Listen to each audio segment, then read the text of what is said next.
Good morning ಕೊಡು. Good morning Ammu. ರೆಡಿನಾ ಹೊರಡಕ್ಕೆ? Oh yes. ಏನು ಪ್ಲ್ಯಾನ್ಸ್ ಇವಾಗ? ಪ್ಲ್ಯಾನ್ಸ್ ಏನಿಲ್ಲ, ನೀಟಾಗಿದೆಯಾ? Very nice, beautiful dress. ಹೋಗೋದು. ನಾನು 2 ಸಲ ದರ್ಶನ ಮಾಡಿದ್ವಿ, ದೇವ್ರ ದರ್ಶನ ಮತ್ತು ಪಂಚಾಲಮ್ಮ ದೇವಸ್ಥಾನ ನೋಡಿದ್ವಿ. ಮ್ಯೂಸಿಯಂ ಕ್ಲೋಸ್ ಆಗಿತ್ತು. ಇವತ್ತು ಮ್ಯೂಸಿಯಂ ಕವರ್ ಮಾಡಿಕೊಂಡು ಪಂಚಮುಖಿ ಆಂಜನೇಯ ಸ್ವಾಮಿ ಕವರ್ ಮಾಡಿಕೊಂಡು ಹೋಗೋಣ ಅಂತಿದ್ದೀವಿ. ಇವಾಗ ಇನ್ನೊಂದ್ಸಲಿ ದೇವ್ರ ದರ್ಶನ ಮಾಡಿಕೊಂಡು ನೋಡೋಣ ಏನೇನಾಗುತ್ತೆ ಪ್ಲ್ಯಾನ್ಸ್. ಓಕೆ, ರೆಡಿನಾ? ಹೋಟ್ಲಿಂದ ಚೆಕ್ಔಟ್ ಮಾಡ್ತಾ ಇದ್ದೀವಿ ನಾವು. ಹೋಟೆಲ್ ತುಂಬಾ ಚೆನ್ನಾಗಿತ್ತು ಆ್ಯಕ್ಚುಲಿ, ಅಲ್ಲ ಶರಾ? ನಮ್ಮ ಶರಿಗೆ ಹೋಟ್ಲ್ ಬಿಡೋದಕ್ಕೆ ಮನಸ್ಸಿಲ್ಲ. ಹೋಟೆಲ್ ತುಂಬ ಚೆನ್ನಾಗಿದೆ ಆ್ಯಕ್ಚುಲಾಗಿ, ಅಲ್ಲ ಶರಿ? ಅಲ್ಲ ನಂಜು? ಓಕೆ, ಹೇಳ್ಬಿಡು ಶರಿ. ಎಲ್ರಿಗೂ ಬಾಯ್ ಬಾಯ್. ಬಾಯ್. ತುಂಬ ಚೆನ್ನಾಗಿದೆ ಹೋಟೆಲ್, ಸ್ವಲ್ಪ ಕಾಸ್ಟ್ಲಿ ಬಟ್ ನೀಟಾಗಿ ಮೇಂಟೈನ್ ಮಾಡಿದ್ದಾರೆ, ಚೆನ್ನಾಗಿದೆ. ಹೋಟೆಲ್ ಬಂದು BKC ಗ್ರ್ಯಾಂಡ್ ಅಂದ್ಬಿಟ್ಟು ಚೆನ್ನಾಗಿದೆ. ಯಾರೋ ಬರೋರು ಇಲ್ಲಿ ಬರ್ಬೋದು.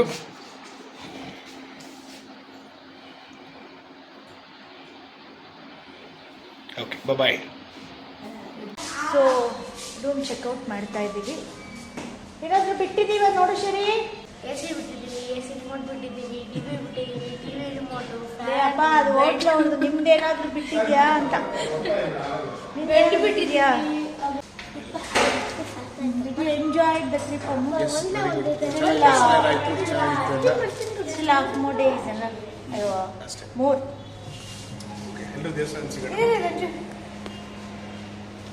ಹೀರೋ ಬರ್ತಾ ಇದ್ದಾನೆ. ಇನ್ನೂ ನಿನಗೆ ಇಲ್ಲೇ ಇರ್ಬೇಕಂತ ಆಸೆನ ಶನ?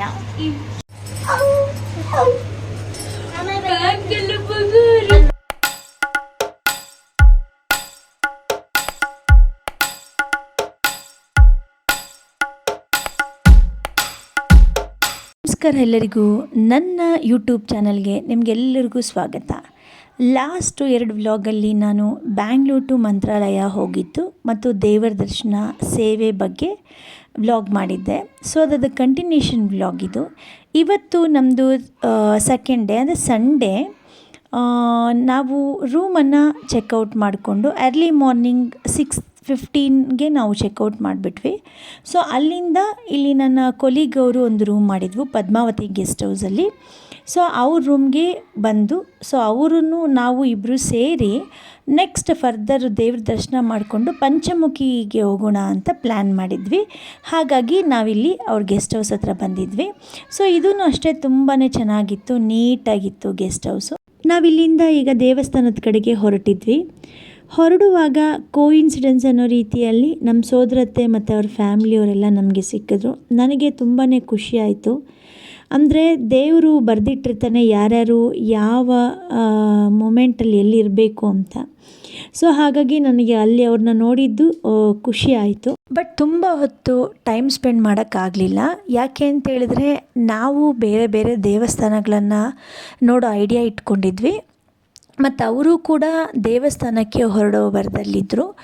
ಅಲ್ಲಿಂದ ನೆಕ್ಸ್ಟ್ ನಾವು ದೇವಸ್ಥಾನದ ಎಡಭಾಗದಲ್ಲಿರುವಂಥ ಪರಿಮಳ ಗೆಸ್ಟ್ ಹೌಸಲ್ಲಿ ತಿಂಡಿಗಿಳಿದ್ವಿ. ಇಲ್ಲಿ ಒಂದು ಅಜ್ಜಿ ತಾತ ನಾವು ಪ್ರಿಯೋರ್ ಅವ್ರಿಗೆ ಇನ್ಫಾರ್ಮ್ ಮಾಡಿದ್ರೆ ನಮಗೆ ತಿಂಡಿ ಊಟ ಆ ಥರ ಏನಾದರೂ ರೆಡಿ ಮಾಡಿಕೊಡ್ತಾರೆ. ಹಾಗಾಗಿ ನನ್ನ ಫ್ರೆಂಡ್ ಅವರೇ ಇದನ್ನು ಹೇಳಿದ್ದು. ನಾವು ಹಿಂದಿನ ದಿನವೇ ಅವ್ರಿಗೆ ಇನ್ಫಾರ್ಮ್ ಮಾಡಿದ್ವಿ, ಬೆಳಗ್ಗೆ ನಮಗೆ ಉಪ್ಪಿಟ್ಟು ಮತ್ತು ಕೇಸರಿ ಬಾತ್ ಮಾಡಿ ಅಂತ. ಆದರೆ ಅವರು ಉಪ್ಪಿಟ್ಟು ಮತ್ತು ಗೋಧಿ ಹಲ್ವ ಮಾಡಿದರು, ತುಂಬಾ ಚೆನ್ನಾಗಿತ್ತು. ಸೊ ಅದಕ್ಕಾಗಿ ನಾವಿಲ್ಲಿ ಕಾಯ್ತಾ ಇದ್ವಿ. ಮೀನ್ ವೈಲ್ ಅಲ್ಲಿ ಕಾಯುವಾಗ ನಮಗೆ ಗಾಯತ್ರಿ ಆಂಟಿ ಮತ್ತು ಪದ್ಮಾವತಿ ಆಂಟಿ ಅವ್ರ ತಂಗಿ ಇವರು ಪರಿಚಯ ಆದರು. ಅವರು ಕೂಡ ತಿಂಡಿಗೆ ಬಂದಿದ್ದರು. ಸೊ ಅವರು ಫಸ್ಟ್ ಇನ್ಫಾರ್ಮ್ ಮಾಡಿದ್ರಂತೆ. ಸೊ ಹಾಗೆ ಮಾತಾಡ್ತಾ ಕ್ಲೋಸ್ ಆದರು. ಸೊ ಆ ಮೆಮೊರಿ ಹಾಗೆ ಇರಲಿ, ಜನಗಳನ್ನು ನಾವು ಮರಿಬಾರ್ದು ಅನ್ನೋ ಕಾರಣಕ್ಕೆ ಅದನ್ನು ಕ್ಯಾಪ್ಚರ್ ಮಾಡಿಕೊಂಡೆ ಆ ಮೂಮೆಂಟನ್ನು. ಖುಷಿಯಾಗಿತ್ತು. ಒಂದು 3-4 ಜನ ಹೊಸಬರು ಪರಿಚಯ ಆದರು. ನಾವೆಷ್ಟೇ ನಮ್ಮೂರಿಂದ ಬೇರೆ ಊರಿಗೆ ಹೋದಾಗ ನಮ್ಮ ಜನ ಅಲ್ಲಿ ನಮಗಲ್ಲಿ ಸಿಕ್ಕಿದ್ರೆ ನಮಗೇನೋ ಒಂಥರ ಖುಷಿಯಾಗುತ್ತೆ. ಹಾಗೆ ನಮಗೆ ಖುಷಿಯಾಯಿತು. ಅವ್ರ ಜೊತೆ ಫೋಟೋಸ್ ತಗೊಂಡು ಅಲ್ಲಿಂದ ಮುಂದಕ್ಕೆ ನಾವು ಪಂಚಮುಖಿ ದೇವಸ್ಥಾನದ ಕಡೆ ಹೋಗ್ತಾ ಇದ್ದೀವಿ.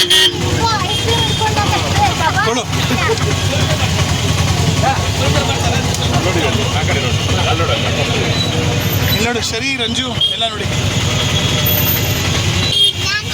ಪಂಚಮುಖಿ ದೇವಸ್ಥಾನಕ್ಕೆ ಹೋದ್ಮೇಲೆ ಕಂಟಿನ್ಯೂ ಮಾಡ್ತೀವಿ ಬ್ಲಾಗ್. ಬನ್ನಿ, ವೇಟ್ ಮಾಡಿ.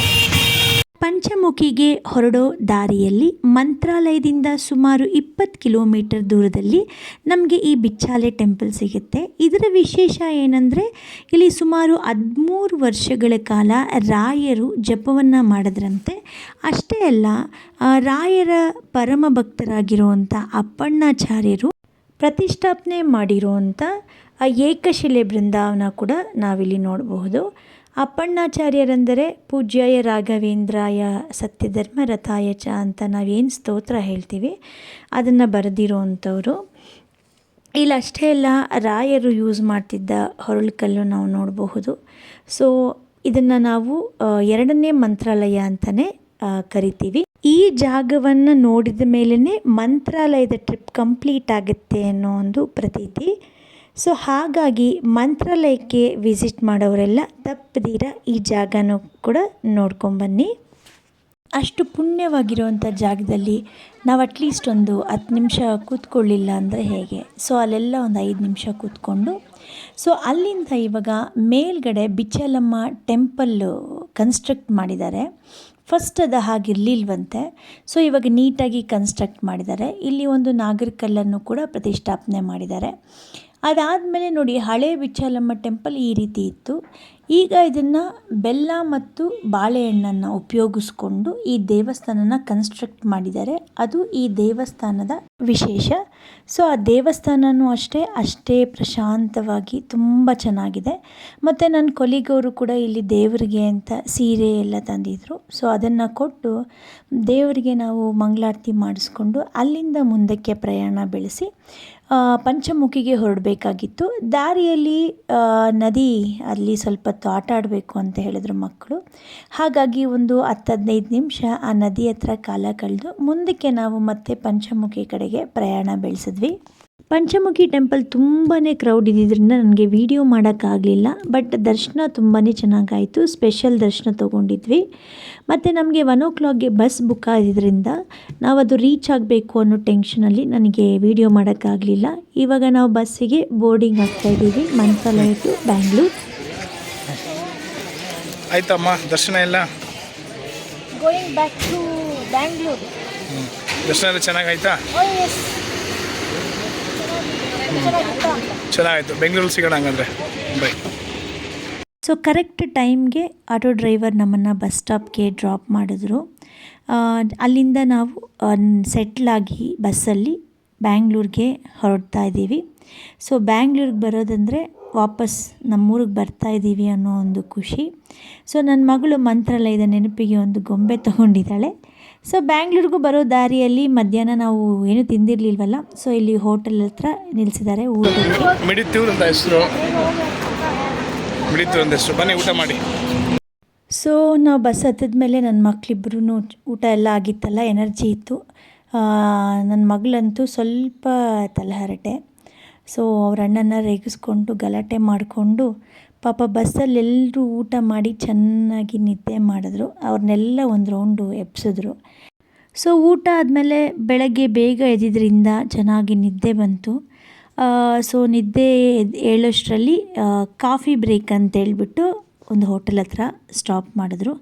ಸೊ ಕಾಫಿ ಕೊಟ್ಟರೆ ಸ್ವಲ್ಪ ಫ್ರೆಶ್ ಅಪ್ ಆಗುತ್ತೆ, ಲಾಂಗ್ ಜರ್ನಿ ಅಲ್ಲ, ಹಾಗಾಗಿ. ಹೋಟೆಲ್ ಶ್ರೀನಿ ಅಂತ ಕಾಫಿ ಕುಟ್ಕೊಂಡು ಆಮೇಲೆ ಬೆಂಗಳೂರಿಗೆ ಒಂದು ಕಾಫಿ ಕುಡಿದು ಬಿಸ್ಕೆಟ್ ತಿಂದು ಮಲಗಿ ಹೇಳೋಷ್ಟರಲ್ಲಿ ನಮ್ಮ ಬೆಂಗಳೂರಿಗೆ ನಾವು ರೀಚ್ ಆಗಿಬಿಟ್ಟಿದ್ವಿ.